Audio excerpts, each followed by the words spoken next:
As a young child, I always slept with the lights off. I prided myself on being more mature than the children my age who feared the dark.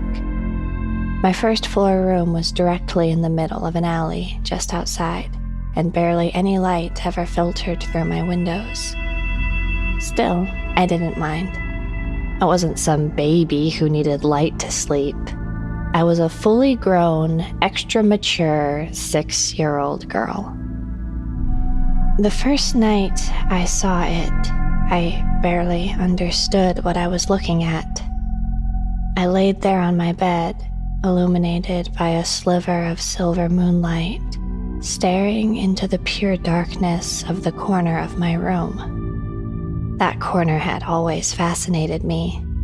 It grew so dark at night that the dresser I knew should be there seemed to vanish completely, swallowed up in the blackness. I would trace my eyes along the visible edge of the drawers, trying to figure out the exact spot where the dresser ended and the darkness began. But that night was different. I couldn't see my dresser at all, as if the darkness had expanded, bulged out from its hiding spot and claimed new territory in my room. And there, in the center, I was sure, were eyes. I couldn't see them, not really, but I had a concrete awareness that I was looking into the eyes of something looking back at me. I didn't know what to do. I couldn't see anything other than its eyes, floating there in the darkness, watching me, aware of me. I pulled my legs up to my chest and hugged them, staring back with a frown as if my overt displeasure would make whatever it was go away. The second realization was slower to sink in than the first, but as a cold chill crept up my spine, I was no less certain of it. Whatever it was meant to hurt me. I'm not sure what it did to provoke a reaction from me. Honestly, I'm not sure it did anything at all. But maybe it breathed, or moved, or maybe my young brain had just had enough fear for one night. I drew in a lungful of air and screamed at the top of my lungs. Through the house, I could hear my parents noisily awaken, stumbling down the hallway towards my room in a groggy panic. As they approached me, the thing in the dark didn't move an inch. It just stared at me, watching as my mother threw the door open.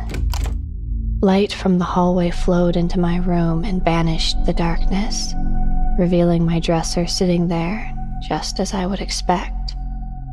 I pointed and cried and begged my parents to believe me, but really, what could I say? A 6-year-old doesn't have the vocabulary to describe a monster she sensed with none of her senses. They turned the light on, and my mother calmed me down, promising to buy me a night light in the morning. I didn't like the thought of it, but I didn't have the energy to complain. In the light of the next day, however, I was fearless. There was no uncertainty of what I had seen, but the terror was gone, replaced once more by my young petulance. I bristled at the thought of having a nightlight and begged my parents to reconsider. They told me it was for my own good, and that I should try something before deciding I didn't like it. Small and made of cheap plastic, my nightlight was a sorry sight to behold. It was designed like a candle, with a clear plastic flame encasing the actual bulb. The light it produced was barely enough to reach the corner of the room where I'd seen the monster. That night, I told my parents it was a waste of time, that it wouldn't be enough even if I wanted to be a dumb baby who used a nightlight. They smiled and nodded and told me to have a good night. When the light was off and the door was closed, I turned towards the nightlight. I was going to pull it out of the socket and show my parents that I was an adult who could handle sleeping in the dark. Just as I was reaching for it, I glanced towards the corner and instantly knew the thing in the dark had returned. Just as the night before, it stayed still and silent, watching me. I felt the creeping fear from its presence once more, but I was determined to prove myself. Besides, I had no proof that the thing was bad. Without taking my eyes from the corner, I reached out from my bed and flipped the nightlight off. It moved. Unquestionably, though I still couldn't truly see its form, I knew it had advanced in the second after the light had dimmed.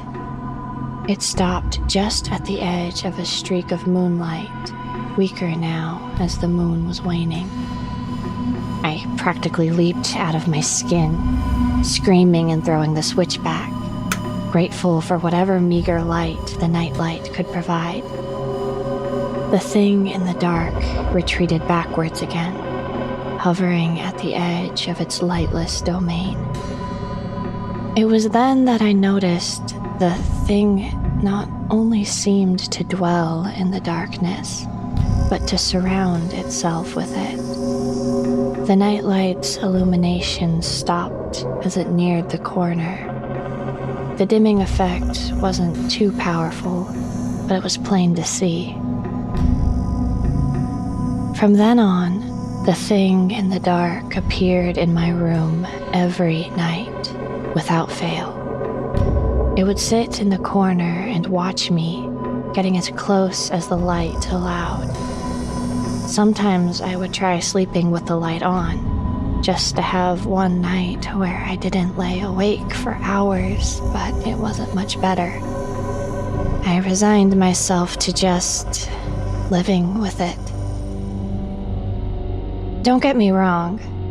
This is not a story of a girl befriending a monster and the two of us living at peace with one another. If there was any understanding between myself and the thing in the dark, it could only have been that it was a predator